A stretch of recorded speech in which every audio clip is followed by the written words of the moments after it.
बहुत से लोग हैं ये समझते हैं कि ये जो इन्फ्लुएंसर्स करते हैं सब फेक होता है।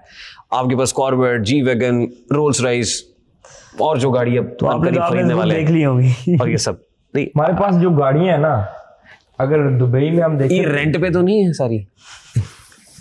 रेंट क्या, इनकी कोई वैल्यू नहीं है। नहीं, हमारे पास ऐसी गाड़ियां भी हैं जो आप पिछले साल आए थे और आप उन गाड़ियों में घूमे थे, तो अभी भी वही है। फिर हम 1 साल कितना 1.5 साल हो गया, तो इतना बड़ा रेंट कैसे दे सकते हैं? नहीं रेंट ये देखिए, गाड़ियों की वैल्यू क्या है? कुछ भी नहीं है।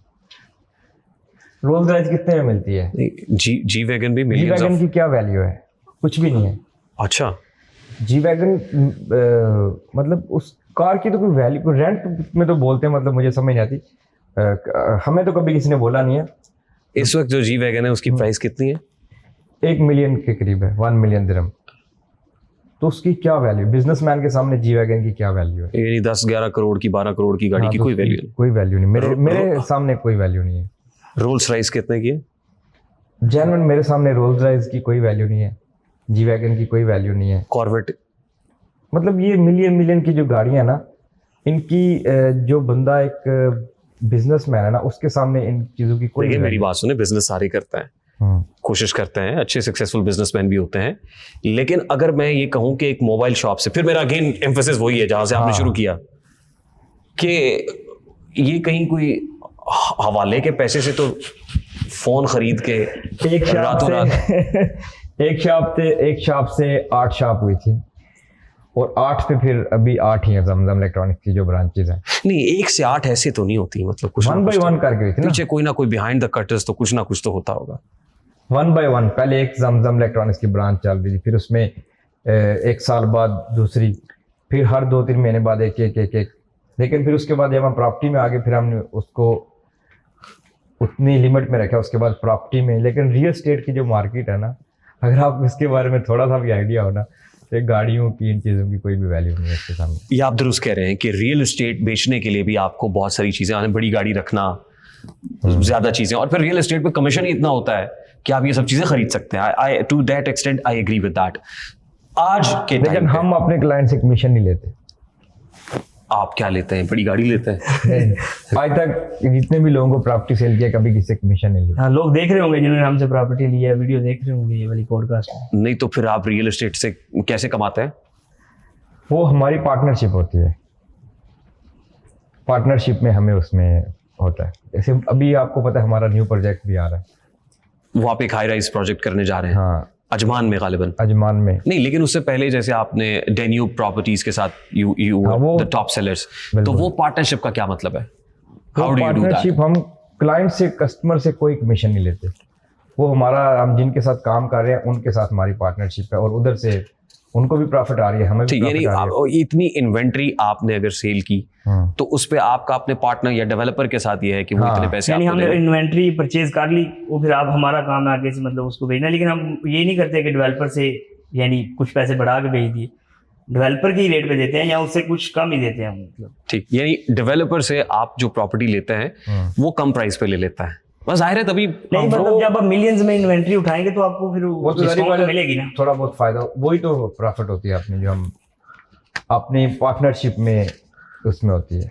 अच्छा, मैं थ्रू इस स्टेज के ऊपर पॉडकास्ट की, मैं उस हालात के ऊपर नहीं आना चाहता। मैं चाहता था, क्योंकि मेरी इस पॉडकास्ट का एक बहुत बड़ा मकसद लार्जर स्पेक्ट्रम के अंदर पर्सपेक्टिव में ये भी है कि आज जिस वक्त हम दुबई में बैठे हुए हैं, तो बिजनेस कैसा चल रहा है, हालात कैसे हैं, मामलात कैसे, जैसे मैंने इब्तिदा में बता दिए हैं।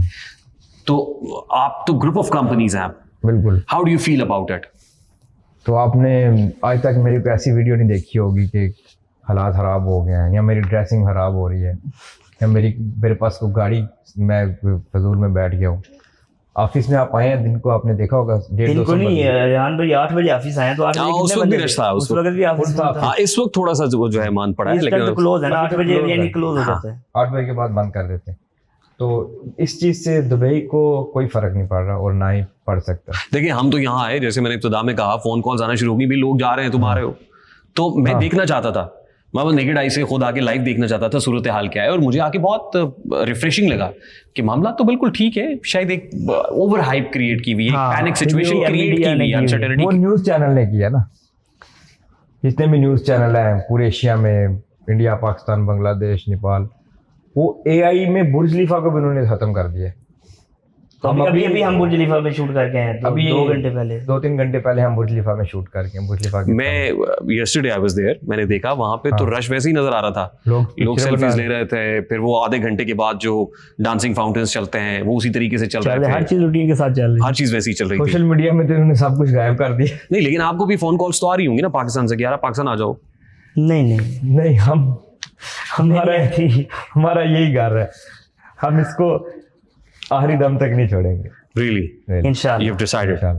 आज अगर मैं आपसे ये जानूं कि कोई एक बिजनेस आपको रखना है और बाकी छोड़ने हैं, तो कौन सा ऐसा बिजनेस है जो आप कहेंगे यार ये रख लेते हैं, बाकी छोड़ भी दें तो खैर है? देखिए, बिजनेस कोई भी बंदा नहीं छोड़ सकता। नहीं, आप तो ग्रुप ऑफ कंपनीज है ना। अब तो इस वक्त at this point in time कुछ 4 बिजनेसेस तो आपके चल ही रहे हैं, मैं देख रहा हूँ।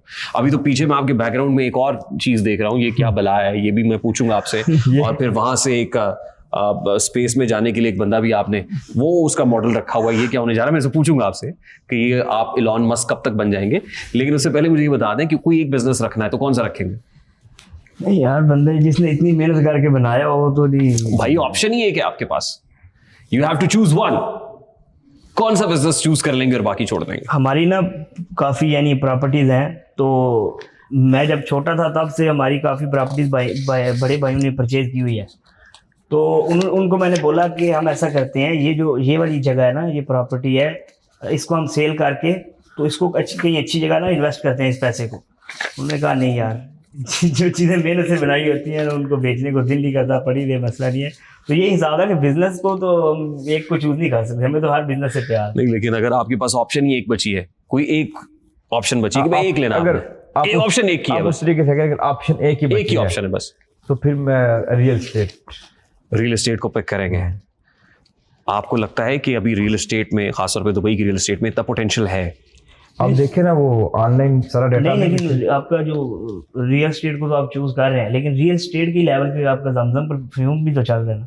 मतलब हम कैसे इनको कंपैरिजन कैसे करें? वो बोल रहे हैं ना कि एक को कोई रखना है क्या ना, रखना है क्या? तो जमजम इलेक्ट्रॉनिक्स से ज्यादा प्यार है। स्टार्ट जमजम इलेक्ट्रॉनिक्स से किया था, फिर जमजम परफ्यूम माशाल्लाह आपने देखा सोशल मीडिया में इतनी अच्छी।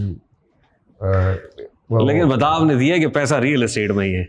पैसा सब में है, लेकिन रियल एस्टेट किसी में छोटा यूनिट है, किसी में बड़ा यूनिट है। सही। तो आज व्हाट इज योर नेटवर्थ, जो मेरा बड़ा फेवरेट सवाल है, जमजम ब्रदर्स की नेटवर्थ क्या है आज? कुछ नहीं, बस सिंपल नेटवर्थ क्या है। ये चीज होता है। 15 करोड़ की घड़ी पहनने वाला कह रहे सिंपल। सिंपल तो आप नहीं है। दुबई ये कुछ नहीं, आप देखें ना दुबई के मार्केट में कंपेयर करें ना, तो हम अपने आप को गरीब समझते हैं। 15 करोड़ की घड़ी पहनी है ना, गरीब है तो ये हाँ, मतलब सामने तो मेरा ख्याल सबने 20-20 करोड़ की पहनी हुई होगी, आप तो गरीब हो, 15 करोड़ की पहनी हुई है। हम जिन लोगों के साथ बैठते हैं ना, हाँ, तो उनसे इंस्पायर होते हैं। और अगर हमारे पास जितने भी है ना, हम समझते हैं कि भाई हमारे पास कुछ नहीं है। यानी मल्टी बिलियनर लोग हैं इधर, तो